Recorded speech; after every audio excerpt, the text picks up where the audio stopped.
Welcome to Thoughtful Universe On Call. I am Paul Franz, owner of Franz Games. I'm an SFB Online, FedCom Online, and Starfleet Warlord. Just a reminder how to join us with a talkcast every Thursday night starting at 9:30 p.m. Eastern Time. You can either call on the phone to dial 605-562-0444. Just follow the directions. Call ID is 17702. Or you can participate on the web. Just go to the TalkShoe website at www.talkshoe.com. Search for call ID 17702 or SFU On Call, Starfleet Universe On Call, and you will find us there. But if you want the absolute best online experience, you want to go to twitch.tv, twitch.tv/SFU On Call. You will find us there, be able to join the chat room, be able to watch my lovely face, and participate in the whole chat of the topic of discussion for that evening, or not. Some people talk about other topics. Yeah. But anyway, moving on, going forward, the contact information, if you need to contact me, is SFU, my email address is sfuoncall@gmail.com. That's SFUONCALL@gmail.com. Also, you will follow me on the Twitters. You can follow me on SFU On Call. Or Paul Franz, that's my personal account, PAULFRANZ. Or my business account, which is Franz Games, FRANZGMES. And of course, if you want the brightly shining Blue Sky account, I'm also on there. You go to franzgames.com. That's my personal and business account. I think I'm just going to combine them over there.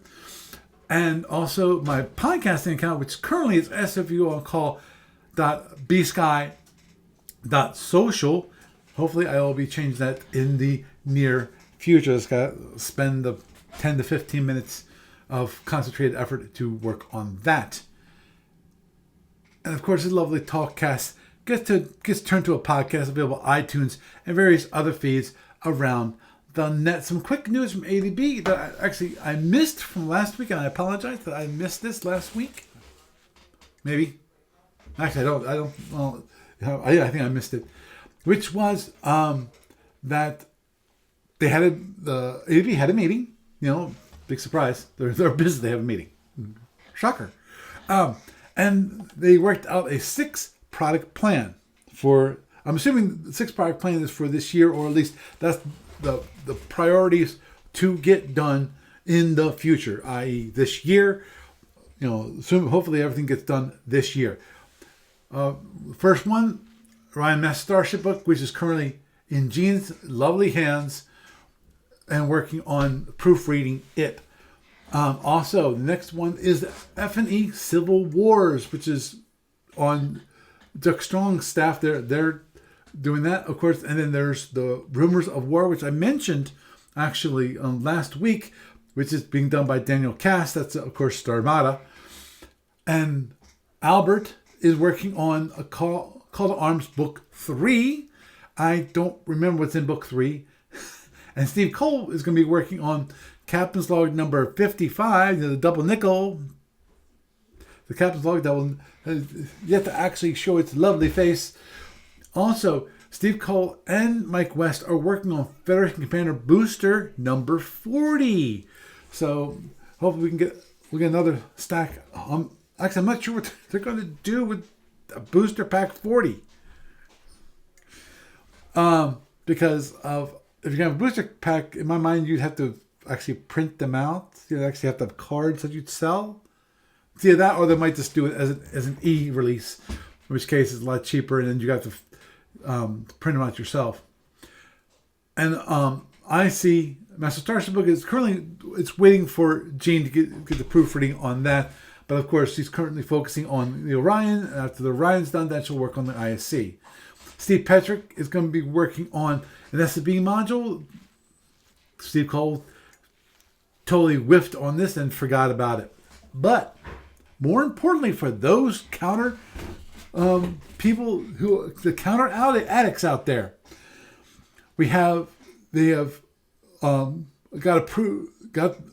and approved the quote for reprint of 11 counter sheets. That's Sierra, Kilo, Indigo, Vulcan, R6, K, Y1, the SFB basic set, Federation Commander, SFB A+, that module, and Planetary Ops. For those counteract when it comes to SFB products. I'm sure you understand. You know what it means Sierra, Kilo, Indigo, and Vulcan mean, because I'm sure you've been on the discussion board. Now, this week on Found on the Online Store, we've got something which I don't think I've ever brought up before, but they're really nice. Which is AB sells a Klingon pin that you can put on your put on your jacket. It's only $5. It's beautiful, 1.25, 1.25 inch little pin. And it shows the undying allegiance to the Klingon Empire. So if you want to get that, it's a nice pin. It really looks nice. So if you want to get a nice, it's only $5, so it's pretty cheap. So you should be able to get that with no issues. When it comes to SFB Online tournaments, Sapphire Star 18 tournament is still going strong. I'm sorry, I forgot to look up to see. I'm pretty sure round 1 is completed, in which case you're going on to round 2. I know that last week, as I mentioned, Jack Taylor lost against Jude Hornberg. Big surprise there. Moving onward and forward to the online client stuff, I did a little bit of work this past week, and I fixed the drone launch, the issue where drones that were launched with ScatterPack didn't have the unit type assigned to them. That most of the time is not important. It is if you're using the filtering of the game control, where you can filter out the units. And if you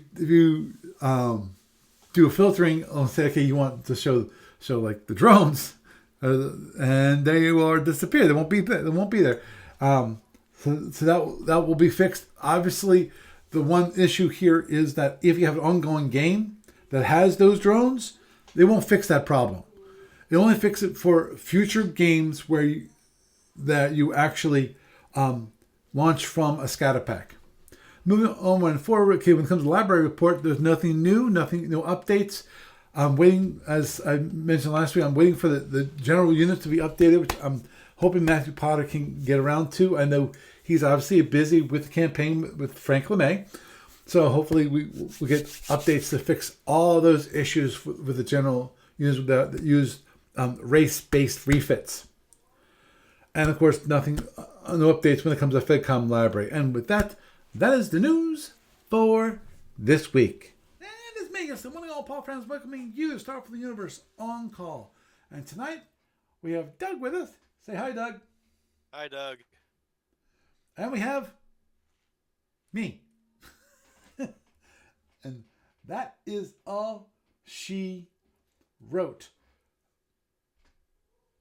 Okay, there. Just want to make sure that's it. Okay. What? We don't have any friends who are ice cubes out west with us right now? No, I wish him well.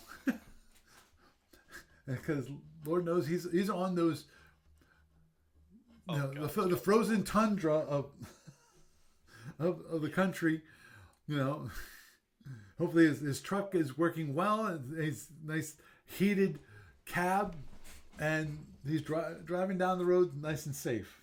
Yeah, one of our other friends was just out in that area, and he said it's like before he left to go further to a warmer place, it was like -11. I'm like, yeah, I feel warm. I feel like I could dance outside with my shirt off. Yeah, I know. I got to like 20. When I hear shit like that. Yeah. Oh, now it's like up to 23 degrees here. We're down to single digits. The past couple of days, which was scary because we had the faucets actually dripping so that the pipes wouldn't freeze, just to make sure. Yep. Those precautionary measures that are out there, and actually, so that was quite nice. Oh, just a heads up for y'all, in that I did not realize this until like 10 minutes before the podcast started. That is, my wife's birthday is next Thursday. Now, it's a tradition in my family to take the person out for dinner for wherever they want to go. If they want to go to McDonald's, they can go to McDonald's. If they want to go to Austin Steakhouse, we go to Austin Steakhouse. If they want to go all the way down to VQ in Collegeville, go take them down to VQ. Now, I'm not sure whether they want to go on their birthday or they're willing to be flexible in that regard. I'm sure part of that will have to do with her clients that she has. But in either case, there is a possibility that there might not be a podcast next week. Stay tuned. Just keep an eye out. Assume that I'm going to have one. And if it doesn't show up, if it doesn't happen, it doesn't happen, and you'll know why. So, oh, by the way, Doug, how's your internet? It's okay right now. I'm actually watching the podcast. Yes, I noticed. Because... Yeah, we got past the choke point of the month and it's back to normal. Cool. So, it'll be like that for a week or so, and then it'll go back to like, hi, we're choking your internet again because we're evil and stuff, and Erica doesn't want to pay for the other internet service. So, yay. And hooray. Yeah. It is. It is what it is, Paul. It is what it is. It is what it is. Okay. So, got that out of the way. Done. Get on to the topic for this evening, which is somebody, and the person's name is Jeff Clark, the fool, is actually going to try to run an alternate tournament. Now, it's a tournament that actually has been written up in Captain's Log number 15. And actually, it's one of those ones I actually have an ebook form. I want to get them all, but I have not spent the time or the money to get the later ones, and I need to work on that just a little bit at a time, maybe just like one a month or whatever. Enough that it's not going to definitely put me in dire straits financially. But anyhow, what it is a 500 BPV tournament. And the idea, at least the original idea, now this was Capital 15, so that's many, many years ago at this moment in time. And let me do this. Oh, sorry, wrong one. There. What I want to do is I want to show y'all. Okay, this is the original one from Capital 15. It was, the idea of the actual tournament was to have 2 or 3 players on each side, on each team, which were playing this squadron of ships. And the forces were pre-selected. They had these, for those watching on the video, you'll see them, and actually, if you want to, you can actually go to the discussion board at starfleetgames.com/discuss DISCUS. Remember, it's HTTP, not HTTPS, so some browsers are going to be a pain to actually get it, so you actually can go to that web page and it won't come up blank. So just to let you know, grumble. I understand they're trying to make things more secure, but also make for those older websites that can't support or don't, they can't support HTTPS. I've been working for so long without it, and they're not really maintained. They're just up and running. They're no longer accessible, or at least very hard to get access. Okay, these are the if you see on the screen, there were pre-selected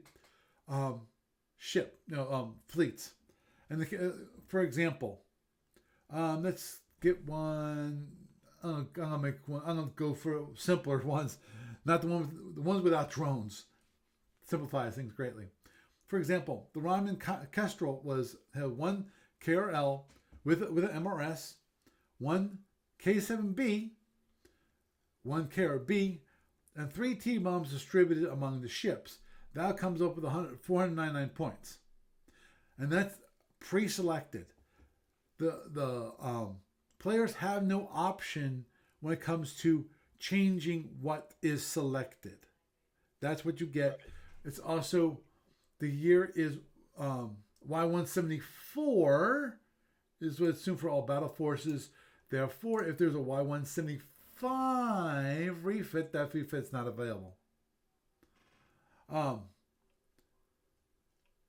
And this is, the rules used are all the standard rules are in effect, with additional following rules to HEG drones, Aegis, balcony track system, which is interesting. Boarding party combat, wow. BPVs, chaff, chain reactions, commander's options, crew units, disengagement, docking, dogfighting, drone wrecks, as per the SSDs. Special drones, EW, emergency repair, EDR. Woohoo! Erratic maneuvering, launch tubes, which they've always, whatever. Landing in opponent's shuttle bay. That's going to be interesting if anyone actually attempts to do that during this tournament. T-bombs and MRS shuttles, not all racist and forceless, will be available to use these rules. Big surprise. Mines. Yeah, it's part of boarding, so yeah, they can do that. Yeah, mines. The Eagle ships have their NSM mines. Mines are not hidden. NSMs can be told from T-bombs, and T-bombs are not hidden if dropped from a shuttle bay. So, annoying. But the point here is that the original one was a 500-point BPV with pre-selected forces. They had to actually ignore the racial restrictions, but you won't have enough points to balance them anyway, and so forth. They actually had different. They have 4 maps now. Given that we're going to be playing this on SFB Online, we modified things a little bit. At least Jeff modified things a little bit. And let me see, is it here? No, it's the archive. Okay. The changes to it are that it says a time limit, but whatever. It's SFB Online. Still, they want not 3, but maybe 2 players. They like to actually have a team of at least 2 players, and then have it so that obviously one of the requirements is you have an active SFB Online account. But anyhow, and it just mentioned that the Starfleet Games BBS, as in the discussion board that I just mentioned, that's going to be the primary communication announcement communication path. Although emails are also required and used for selection and approval. Now, that's so that, okay, there's not going to be email blasts sent out. If there's going to be an announcement, you have to keep up to date on the discussion board. This is old days. This is the way things used to be when the discussion board was the primary focus and Facebook didn't exist or had just come into existence. But this is where the main focus was for many, many years. And that's what he's going to be using for it. So obviously people have to keep an eye on the discussion board, possibly checking it daily, just to have it so that you're up to date and any changes that occur.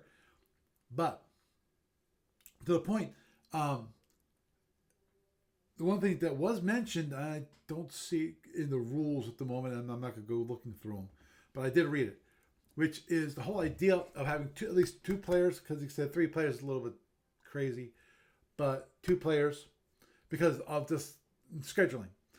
But if it's possible not to have both players for that side, you can at least have 1 player for that side playing all the ships. And I can understand that. Now, the force selection, now this is a little different. Players are free to select their fleet from the SFB published products with the restrictions below, which is every unit must be available by 180. Drone ships are assumed to have fast drones and must include that cost in their BPV. Now, honestly, I disagree with that, but that's one of the discussions that we'll be having. Plasma ships are assumed to have the Sabo refit, and must likewise pay for that refit. The total ships plus refits and drone speeds should not exceed 500 BPV. Now, after that, the players may select commander's options, and the adjusted total, as in you have 50 points. You must not exceed 550 BPV, i.e. there's 50 points of commander's options you can buy. Certain galactic races operate later in general are available. The Klingons, Federation, the Romulan. Whoops. You marked Klingons twice. There's a Federation, Klingon, Romulan, Zinni, Gorn, and Tholian. Hydran, Lyran, Win, outside cluster only fish series or purchased Orion hulls, Vudar or IC. I'm minorly annoyed. I like to have Saltorian, but that's me. And I was just thinking about it. The problem with Saltorians is that I'm probably the only person to want to play them. I don't think I'd ever get a teammate that actually wants to play Saltorians. So, but it is what it is. Well, now, he is limiting it to one person per side, right? No, you got two. Yeah. And you could have two. Yeah. The idea is you have a team, and then if one person can't show up, that's fine. The one person can play. So it's good. It's actually kind of better than having one person, because then it gives your scheduling more flexible, because you can have it either player played that your side.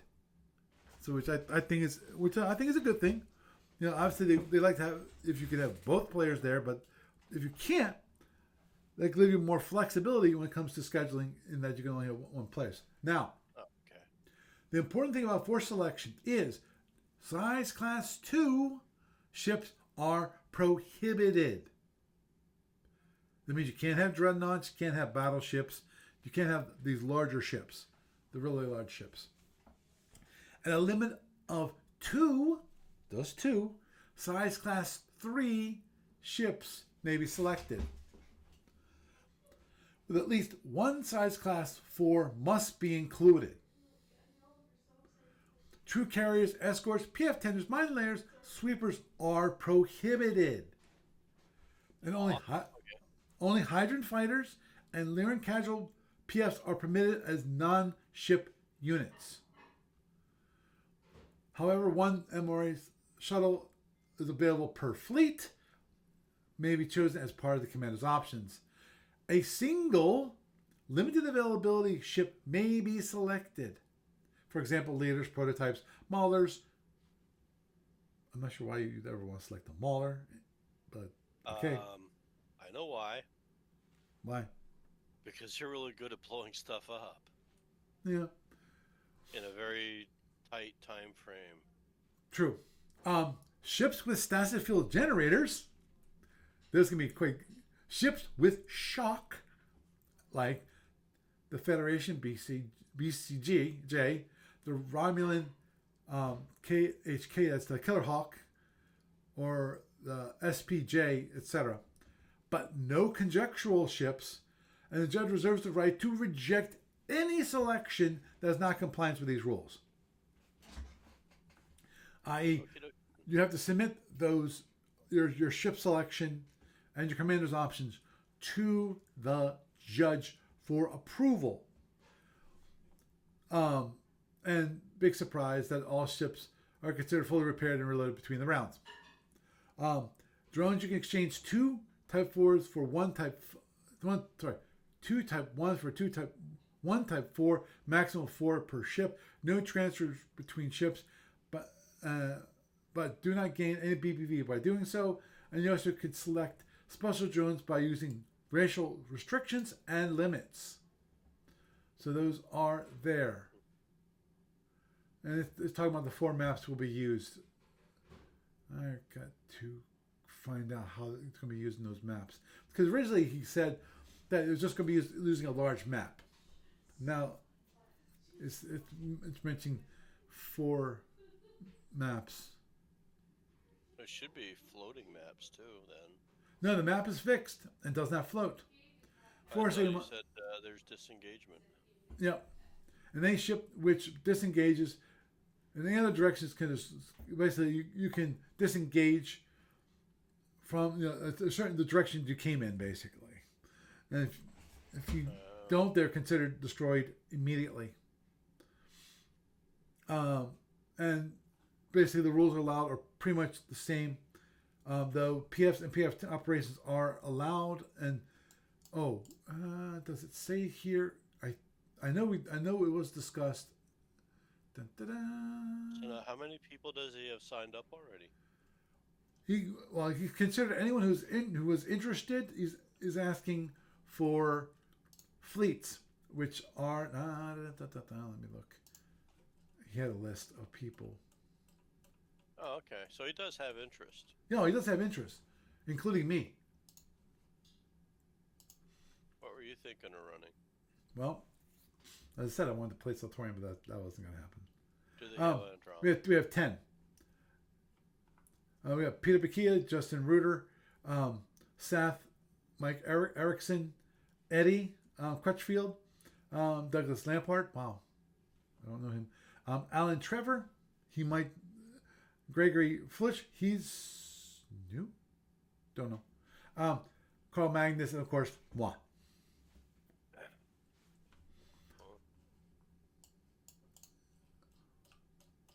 And I need to talk about, but yeah, where is it? Okay. Yeah, he's talking about yes, he's just mentioning how the maps are related to the actual board and SFB Online map, because he did mention that it's going to be basically a big, large map is what it's going to be. Because in SFB Online, you can do that. You can have it so it's like in I forget what was it.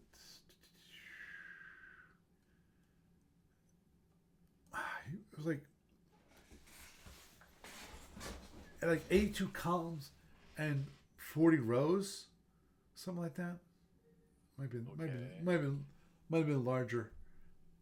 So basically, it's a huge, almost floating map. Right. Okay. Yeah. It's 84 columns and 60 rows. Because it's supposed to be 4 maps. Right. So. A really big space to run around in, so you're not fishbowled like a tournament. Right.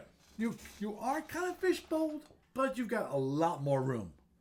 Yeah. To run. Yeah.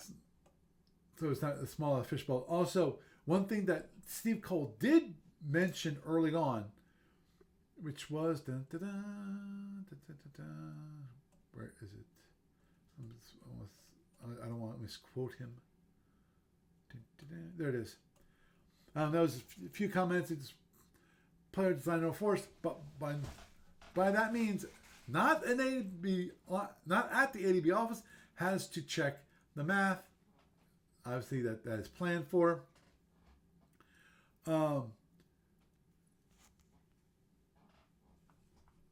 also one thing he mentioned was, I would suggest that before you try a tournament, you try a few test games, see how long a game will take, if it's better to run 1 player per side or more.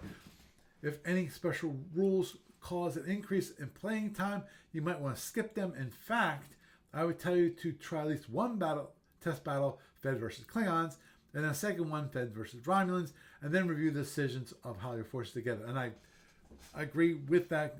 The idea being, I think this is what I'm assuming. The idea being is that you have Feds which have some drones versus Klingons versus drones, drones, and Feds versus Romulans, which is Feds. They're kind of drone adjacent anyway. versus plasma. Because plasma is going to perform way differently in this environment. Oh yeah. Because you've got an 84 column map by a 60 row map. Yep. Yeah. Yeah. You're not in a tournament fishbowl. Right. So people can actually run away. They don't have to try to run around the fishbowl running away from the plasma. They can just, assuming they're not at the edge of the map, they're closer to the center somewhere, they can more easily just turn around and run. Yeah. You know. And I think that's kind of a hint on the thing about one player per side. I would totally advocate for that for a variety of reasons. Yeah, I actually I will need to. Oh, the one thing. And if you don't mind, a couple quick thoughts on that. By all means, go. Yeah, it's I think it's fairer altogether because scheduling wise, you may or may not have difficulty getting one person together, one group, a pair of people against each other. Mm-hmm. But if you have teams that are one or two people each on one side, and then you got one guy on the other, it's one person against two. You know, so it's not quite as fair in that sense. And in another sense, if you've got two people on one side, you can also have the potential of it bogging down into more time in decision making because they may talk out the best thing, and that may take longer than one person making a decision on their own. Right. And it's also, I think, slightly less fair if you have that kind of environment and against where you have like one person whose teammate can't be there against two people, basically. So that's my thought. Mm-hmm. That was the biggest thought on it. It's yeah. Yeah, actually, that's one thing you got a good point. And one thing I just thought of, which is that I need to confirm with him because bigger teams, and I need to think about email, post on this, which is it teams or is it individual players? Because of the original assumption when it comes to those that are interested, there's 10 people. Well, there's 10 people, and we have 5 teams. We have not much of a tournament, but we have 10 people with so 10 different players playing individually. We have a much larger tournament. Mm-hmm. So I need to clarify that with. I will post about that. Oh, by the way. No legendary officers. That's one of the things that they removed. It's like no legendary crew. Jeff said, well, correct. That's like an optional rule too, isn't it? In the original thing, it's just that everybody loves it. Yeah, and you can't buy them with commander's options. And basically, Jeff's reply was, "Sorry, but Kirk, Spock, Bones, and friends are busy, as their Top Gun fighter pilots are too. There's no ace fighter pilots when it comes to the Hydras, which I forgot they did not mention in the original rules, but was clarified in a later post, which is yes, he's going to be adding a limit. Currently, at the way is the idea is that a limit of Hydrogen fighters are going to be around 12, and Lyran PFs are going to be 4, i.e., like two ships that have casual PFs. So they do have limitations. Yeah, well, one of the things about the whole and the judge can still reject it is they don't want to have somebody with a gotcha fleet where they got a major trick pony thing that they can do and you can't really defend against it and you're done. Yeah. And That's also why they don't want maulers in there. huh? You said maulers were excluded earlier. No, maulers are allowed, Oh, but they are allowed. they're allowed, but you Yeah. only can have one. Well, yeah, you only need one. So, yeah, sorry. I'm getting over this cold thing. Understood, understood. Well, you sound much better than you'd sound on Monday. Oh, yeah, thank you. Yeah, Monday, I felt like I had just kind of crawled out of the grave. yeah. That's what I was like. It sounds like you're at death's door. That would be a fairly, Accurate statement. yeah, pretty much. That is a very accurate kind of thing about how I felt about it. So, Understood. Yeah, actually, I was thinking of playing the Romulans. Actually, it's as crazy as that might sound. Um, which version? I was thinking about the Eagles, Mm. the older ships. See, it's Both. just like you're in Philly or something. You want to take the Eagles, the old Eagles. Yep. Get nostalgic about it, even. There you go. Yeah. Well, I'm. I I'm. remember back during the blizzard of '96 when we booed Santa off the field decades earlier. Oh, yeah, okay. Go on. Uh-huh. Actually, it reminded me about football, and I forget which. I think it was a playoff game or a Super Bowl. I forget. Where it wasn't snow. It was fog, and there was a big controversy at the moment. I don't remember. But the big, Oh, obviously, the one issue is that it was foggy, and so they couldn't see the goalposts.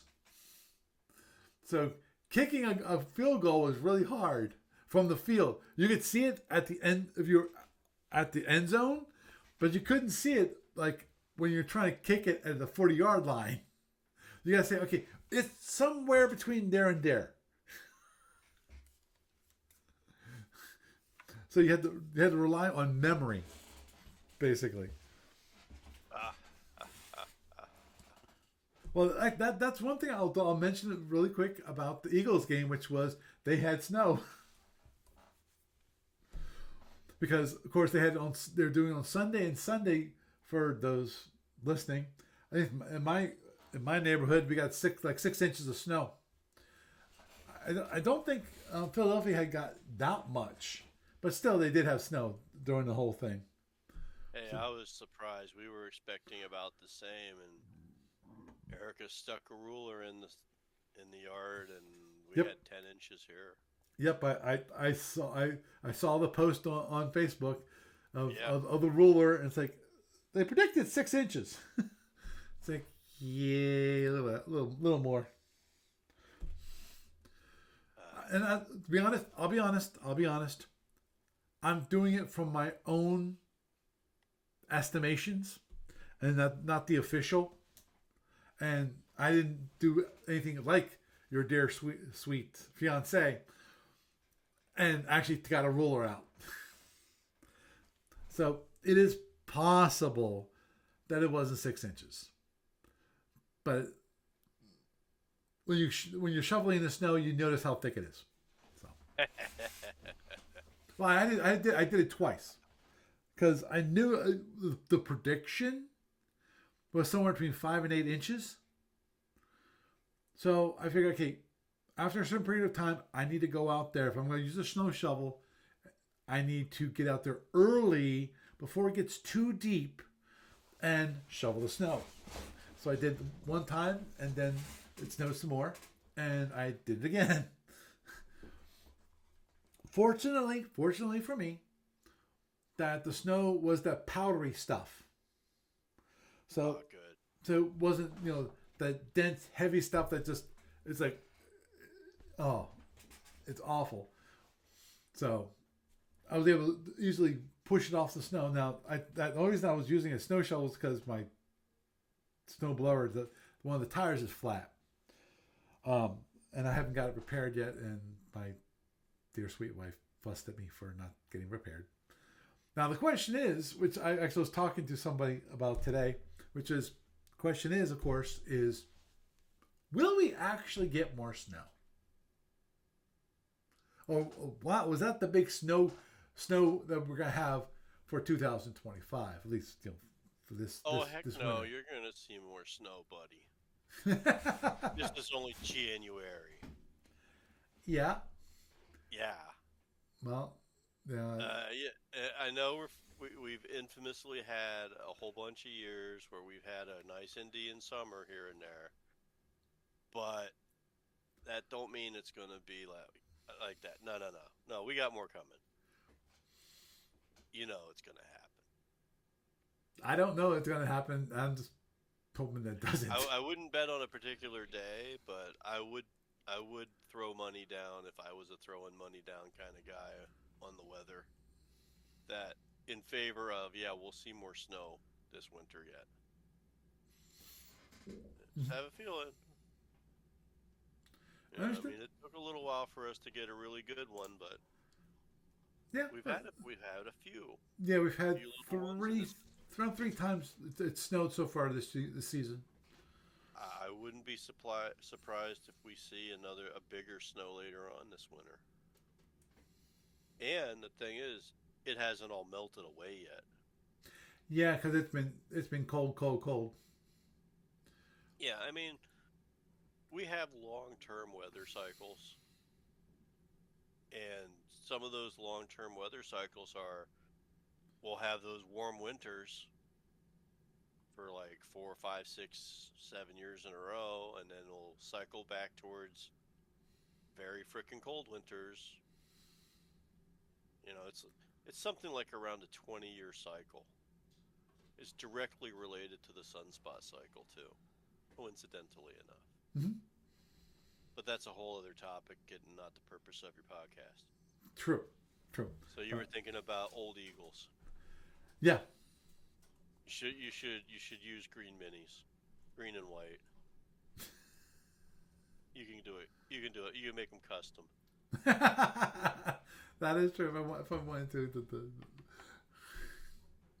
but at the same time, be honest, I'm not an Eagles fan. I'm a Ravens fan, and I was very disappointed that the Ravens lost to the Bills. So, and I I give them credit for trying to do the 2 point conversion, because if they would have succeeded, in the 2 point conversion, there would have been a different game for the very least, because they lost by 2 points. So that would have been, at the very least, they would have been tied. So at that point, somebody has to, either they're going to go into overtime, or it might change the way the Bills played or the Ravens played if they would have gotten the 2 point conversion and tied up the game right at that moment in time. Just to play devil's advocate on it, if they're in a position where you need that, you kind of sort of failed already. Yeah, I understand that issue, because they started out good. You don't think they scored first, but the problem is then the Bills just kept on scoring. Now I'm not sure what happened, because I didn't actually watch the game, because I. It's like there's a point to that. Like you have to keep scoring. Well, that's the point. Score and say we won. To win, you have to keep scoring. That's kind of. Oh man, you have to outscore your opponent. Well, that's the idea. Just How like old school?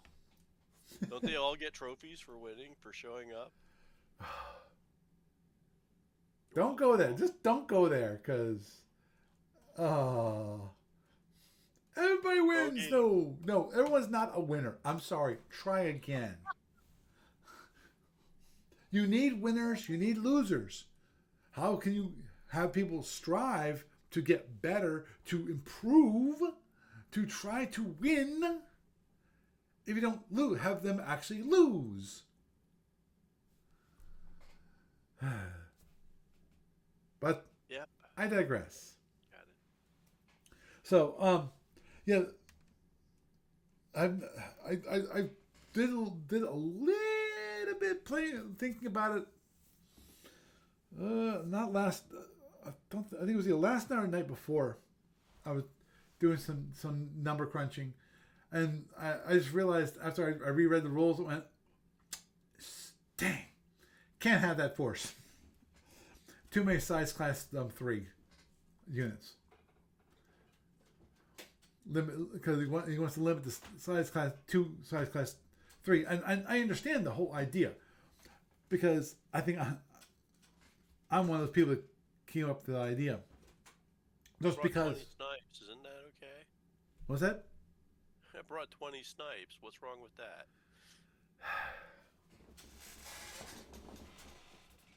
You gonna come here? Are you gonna, Cat? Are you gonna? Aww. I love you. You want? There it goes. Hello, little Zinny. Can you? Don't forget the claws. Aww. I love you. Now, can you sit down? Okay, you got. And now we get to watch the back of Paul's kitty cat.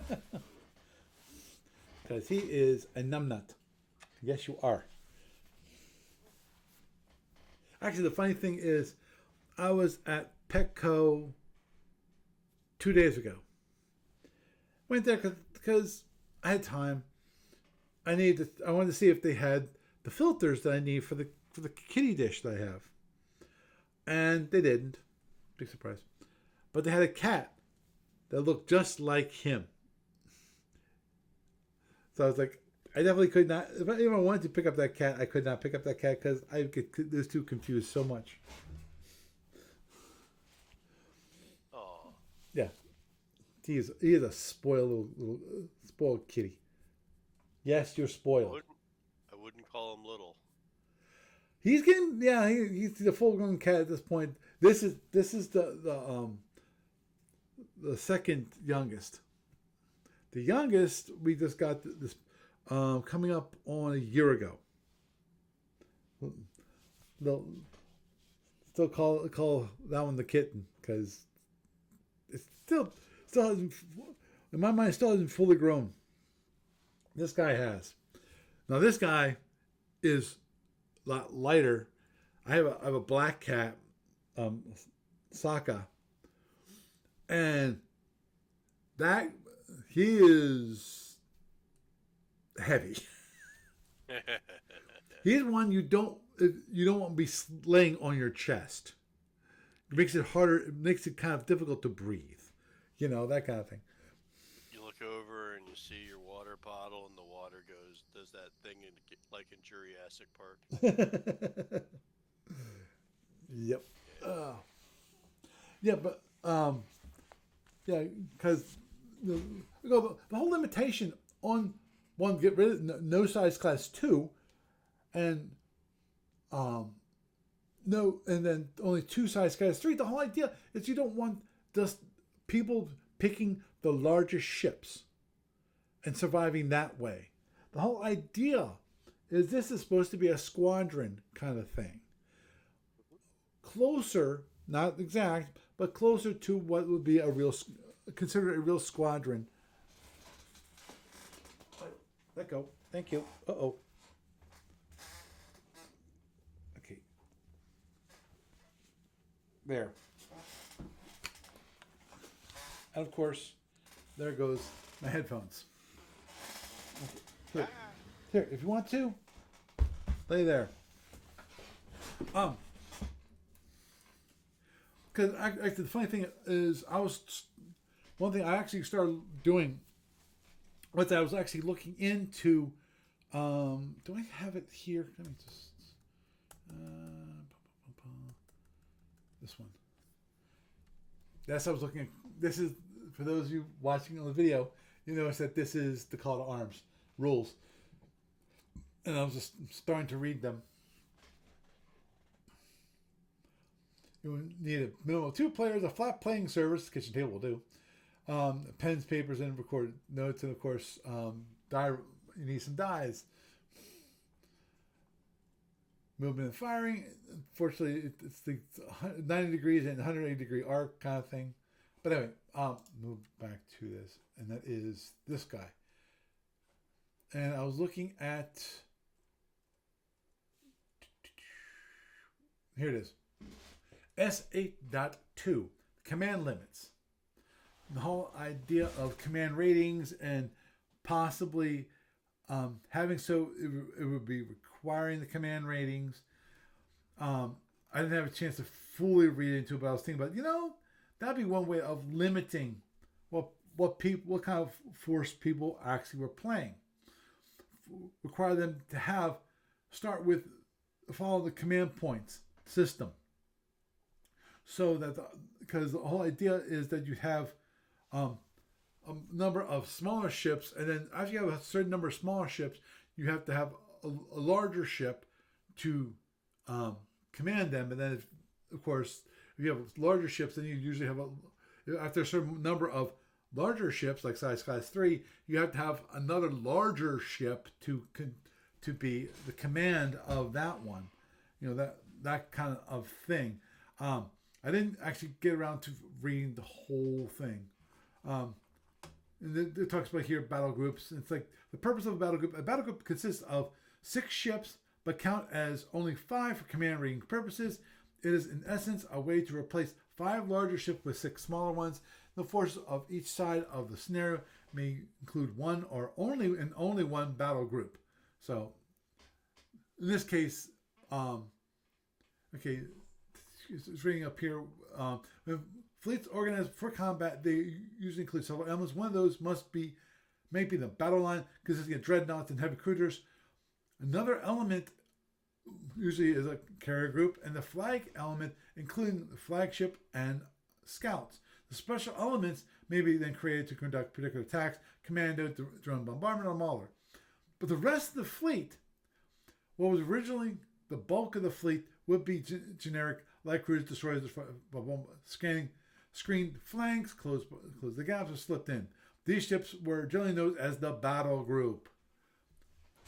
While they had many missions and did not comprise of a single or integrated unit, they were administratively controlled by senior regular line officers that did some of the purpose and so forth. So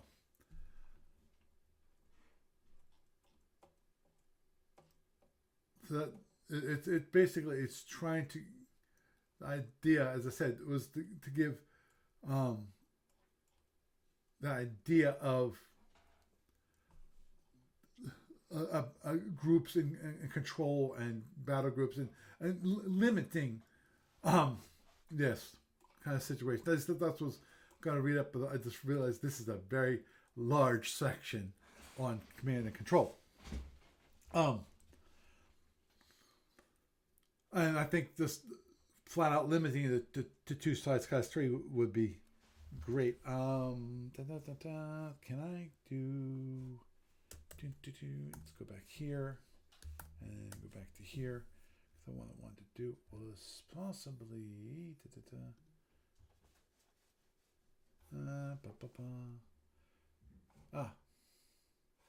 there's that one. Where is it? Give me a sec here, guys. There it is.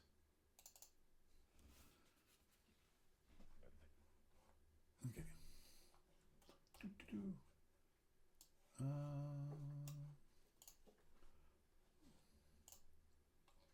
These are the fighters, which I'm not interested in because I don't want to play the hydrants. There it is. This is hold fast.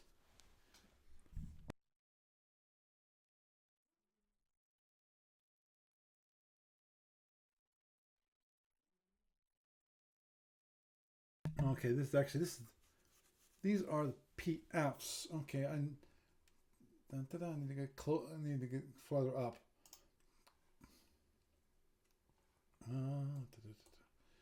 Because I'm looking for. Okay, that's R13. Oops, wrong one. R12. 7. 6. 5. 4. There it is. 4. Okay, here's the early years. Oh, I think it's right before the early years. That's the Hawk series. Falcon Mauler. And this is... I'd be really leery of including a Mauler in that battle group. Personally. Okay. Is there really a very purpose-built ship? Yes. You know, they're meant to go in and break down a chunk of a starbase. Right, exactly. That's why it's like, yeah, you include Maulers, but I see that you really not a good idea. Yes, you could possibly beat up on one ship, and you could protect yourself quite a bit with the batteries, and after that's gone, you have no weapon left. Yeah. Well, Yeah. it's got its pluses and minuses. That could be a great anti-fighter unit. Mm-hmm. It could be a great sniper in against stuff like that. It could be really good at alphaing an enemy unit that's close, taking it out completely. But on the other hand, it could also very much be a damage sponge. That is true. Or something that you have to protect too much to the detriment of the other units. Right. Exactly. And I think it very much has that potential to fall into the one-trick pony thing. Right. And remember, also, most Maulers are size class 3. And in this fleet, you're only allowed 2 of those. So you're going to waste a spot on a Mauler? Although there is something to being able to say, fires of wave motion gun. Use it. Yeah, but... There's a bit of nostalgia in that. Yeah. Agreed. Just make sure you play the music, too. Yep. Be 1980 all over again. You just came home from school. You start up the music. You know what I'm talking about. Yep. Yep, I do. Yeah, some of these are available. Big surprise. Really early. We got, okay, where's the snipes? The snipes down here are available. We got, okay, obviously I can see no way. A Snipe S. For those of you out there in Radioland who don't know what a Snipe S is, when I said it is a sub-light snipe. As in, it would be moving 1 hex each turn. But it still moves. It still moves. It can eventually get away from its nuclear space mine. Yeah. Oh wait, does it have one, or does it just have a T-bomb? I might guess that only has a T-bomb. But again, but still, you could go out and lay a hell of a minefield with a bunch of those. Mm-hmm. And then fire off your torpedoes and cloak. True. And it'd be very hard to find because it's no warp. And it's going very slowly too. And this one of those ships, it would be the only way I can imagine actually ever trying to use that ship. You have to pair it with another ship. And then that ship basically tows it to the place where you want to have it. Well, no, you don't. On a tactical board sense, yeah, okay, yes. I see what you're saying. You can tractor it and drag it, but yeah. Because, I mean, they have the strategic warp thing. Right. When it comes to a strategic board, yeah, they can move from hex to hex with no issue because they have strategic warp, but they don't have tactical warp. The text is hard for me to see. I'm sorry. That's fine. Yeah, okay. I just wanted to check to make sure that it can be seen. They're almost like PFs, but more advanced. Yeah. Oh wait, are PFs tougher than them? Wow. Because they should be tougher than them because of the time difference. Yeah, I'd have to actually look at the SSD. That's one thing I still have to do is actually look at the SSDs. Yeah. Well, remember that's like straight out of early years. Oh yeah. Oh, agreed. And also, actually, that's an interesting idea. Use some early years ships. Why not? Well, there's this whole exploding thing. That's why not. Your point? If you're gonna die, die with panache. Yeah, Take true. earlier True. ships.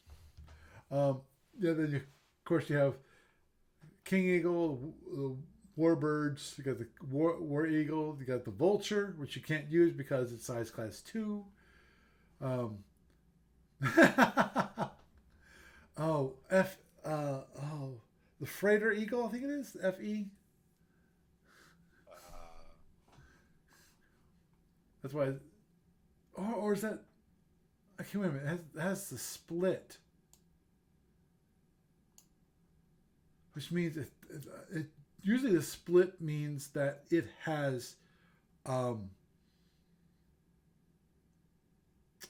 economic and battle, right.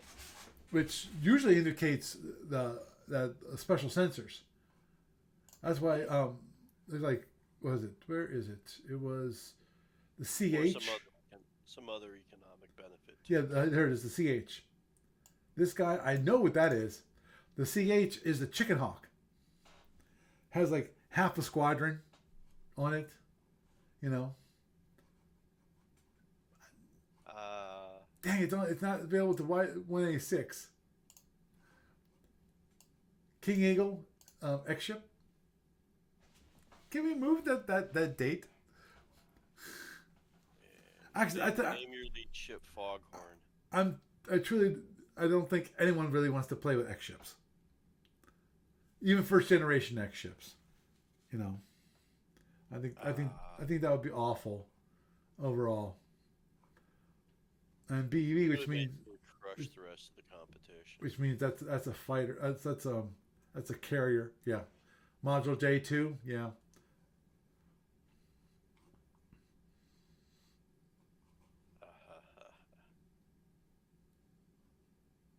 Okay. What's the comments? Okay, you got explosion strength 17. Not bad. For King Eagle, it's explosion strength of 17.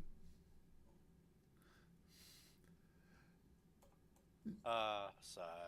Yeah, and that's only one. Man, 2 size class 2s.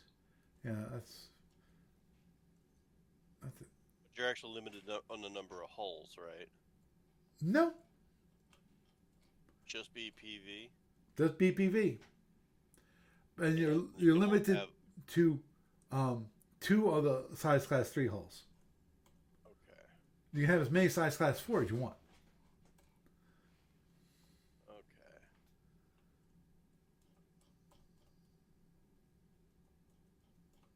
Yeah.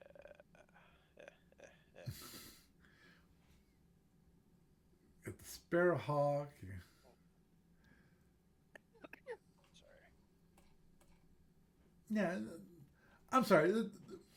Like the one thing, the only reason I really like the Eagles is I like the older ships. I think they're cooler than the Hawks. You know, I just like the design of the ships. Well, aren't the Hawks kind of like the knockoff Klingon version? Kind of. Now, the KRs, the Kestrels, those are the Klingon ships which got converted to Romulan technology. Yeah, they're straight up Klingon ships given over to them. Right. Yeah. Which the one thing I kind of like about the Klingon ships, is overall, when it comes to the Kestrels, is that overall I think they have a better turn mode. You know, like the KR has a turn mode of B, while the Sparrowhawk has a turn mode of C. You know? And I'm sorry. I'm one of those people when it comes to it comes to plasma. And I've said this multiple times. Anyone who's listened to me long enough, they've heard this before, which is I like the LPRP arcs versus the FP arcs.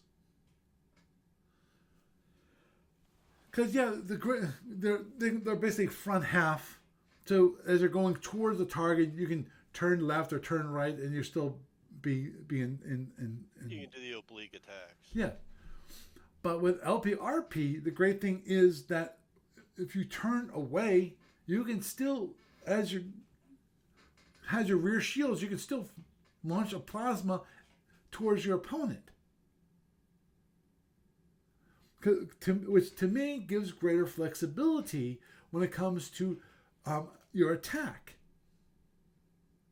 Meaning you don't have to be facing your opponent to actually attack your opponent. You know? Now, what's actually going to be... Okay, after the ships and so forth, one of the things I think is going to be interesting about this tournament is just because of... It's going to be a tournament where you have to use fleet tactics.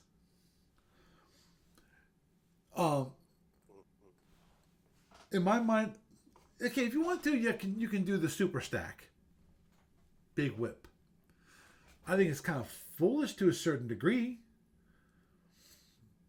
because then you're treating that one. All your ships must maintain that is whichever has the worst is the slowest ship that you have. That's how slow you have to go. Whichever has the worst turn mode, that's the turn mode you have to keep. Mm-hmm. Now, obviously, you don't want your ship spread out all over the place, but at some point in a fleet action, your ships will be separated. Oh, yeah. For the plain simple reason, you're going to have some ships that are going to be damaged.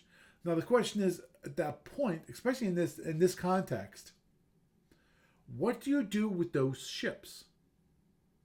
Do you run and try to repair them as best you can, and then re-engage into combat? Or two, do you go for the suicide maneuver? As in, force them to either kill you or overrun you. How are they determining winners? Now, okay. What's victory condition for the scenario for each individual encounter? The victory is here's victory. Teams are expected to fight until all opposing ships are destroyed or disengaged. In the case of any unresolved games, the judge will determine the winner used by S2.20 in the SFB rule that using the victory conditions, I think. I have to double check. Players are not allowed to voluntarily surrender a ship. If a team abandons a game, judge will control their ship and try to disengage. If the time limit runs out, the judges will adjudicate the fate of each ship for the point value purposes. The judge reserves the right to review and revise scores in the event of obvious collusion by one team to give another team a superior score. Okay. So basically, it's you fight to the end. Yeah. And if you disengage a guy, it's considered destroyed for that purpose. Basically. Right. Okay. Well, my thought is it depends on what you're trying to do. I mean, and what you have. Because if you're flying those ships, it doesn't take a lot to make it that momentarily effective. I mean, if you can, you know, fix a plasma to be a plasma F, that's a heck of a lot of firepower for a little bit of power put into it. So, I mean, you could, if you just run pell-mell at your opponent, the question is, will you be able to explode close enough to damage him? Right. But If you're not totally hopeless on damage, right. can you cloak Oh, and repair your ship for a few turns while the others are running around and engaging? Because that's actually a heck of an advantage for the Romulans.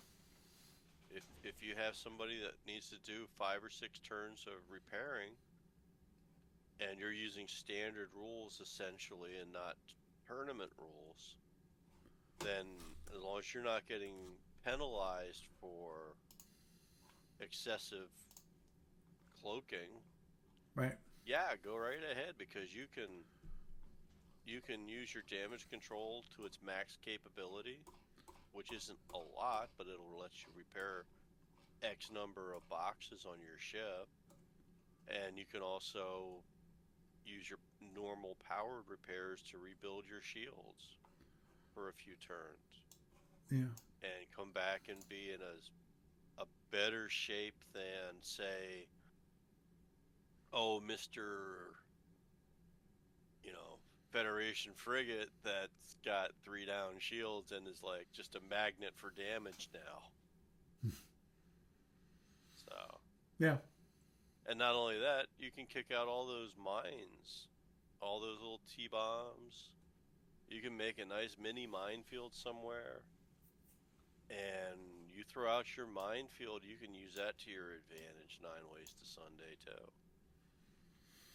So if you have a half a dozen ships that are crippled, but they can manage to cloak before they get shot to bits, cloak them. Mm-hmm. And run like heck with the other guys and focus your fire with them. Oh, understood. Until the other guys can come back and fight. Yeah, but there. Come play Sub Hunter. Mm-hmm. At the same time, there's. My guess is that if you do excessive cloaking, you might be penalized by the judge. Might be, but what is excessive? Right. This is a harder call to make in this kind of a scenario than it is with something in a fishbowl tournament. Right. In the fishbowl tournament, that rule exists because you have an extremely close clock on it. It's meant to be done in a convention setting originally within a few hours time frame. And excessively doing that to run out the clock and try to get a judgment against the other guy is kind of a form of cheating, Mm-hmm. basically. Whereas in a squadron fight, if you got, units that need to go repair themselves, you've got a justification for it.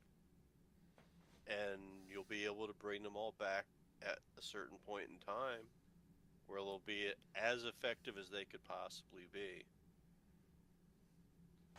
And it's not like holding them out of the fight is going to gain you anything. Mm-hmm. It detracts from your firepower and makes the other ships more vulnerable. So you might want to go use your max capability, but you're going to have to re-engage at some point. Because if you do go to a point of judgment, and the reason that you're cloaking it, quote, excessively is because you got a bunch of crippled ships, all those crippled ships will count against you in the standard thing. The standard victory conditions, I should say. Mm-hmm. So. Understood. Yeah,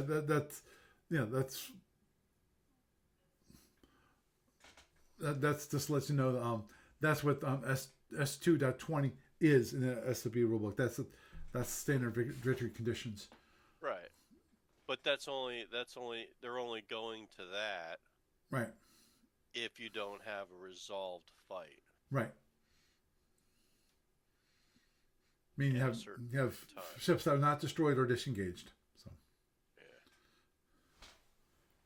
Yeah. yeah, though I think what was it, Peter? Well, see, that's the thing. That's where it gets confusing because when you read it earlier, you had something about if you disengage your ship from the side you came in on, it's considered destroyed. Well, on the side that you didn't come in on the fight on, then it's considered destroyed. Yes. Oh, okay, gotcha. So the other way would just be normal disengagement. Right. Okay, that makes more sense. Yeah. Peter said. I didn't hear you completely. Sorry. Peter Bakia was mentioning, like, seems like giving people the opportunity to just surrender is a good idea. I'm clearly losing. I don't feel like I have a chance to turn this around, and I don't want to spend the next 3 hours waiting to get all my ships blown up. Yeah. Yeah, and I can see that, and I don't see any response on that issue. I don't think. Yeah, I suspect that collusion isn't going to be much of a problem given the small pool of players that you have. Right. And the fact that most of them know each other to some degree, probably. Yeah. They've been playing online. Oh, agreed. There was obviously there was a few people that had posted on the discussion board, which I'd never seen before, to be honest. But most of them, yeah, are well-known players. So anyway, I think we'll wrap it up there, especially because it's starting to get late, and I'm going to turn into a pumpkin very soon. Aw, okay. So, Can I plug?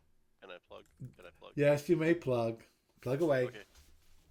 Gamers a Winner 2025. You know it's coming up, and if you're not there, you're not there, but get there. Paul will be there. Crying out loud.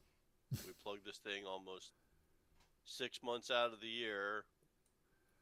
Every time we're getting close to the event, we plug it.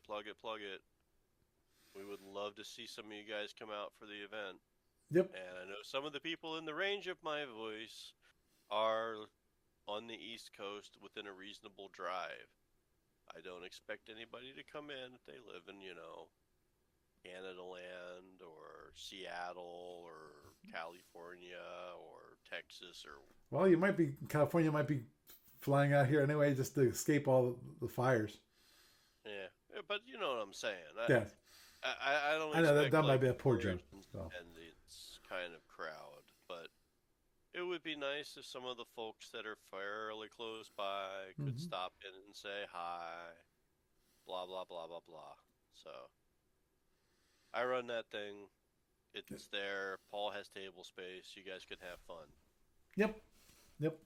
And Okay. And as I mentioned, one thing I will be doing there is if you've never played Call to Arms, come on out, because I will be doing that. I will be learning with you. I will try to review everything and know how to play it before it, but we might have to learn along together. Right there in Gamers of Winter. Yay. So, Doug, you have a good night. Thank you. Thanks for having me on, Paul. Yeah, me too. Bye. So, I had a nice discussion about the 500-point tournament, and I'm hoping it succeeds, as I will be participating in said tournament. I will be doing that, as I mentioned before. I will be posting to see if we're actually going to try to do teams or we're just going to do individual players. As Doug pointed out, probably individual players will probably be a better thing to do, and things will get accomplished much more quickly than otherwise. So, with that, I am Paul Franz. I bid you a good night.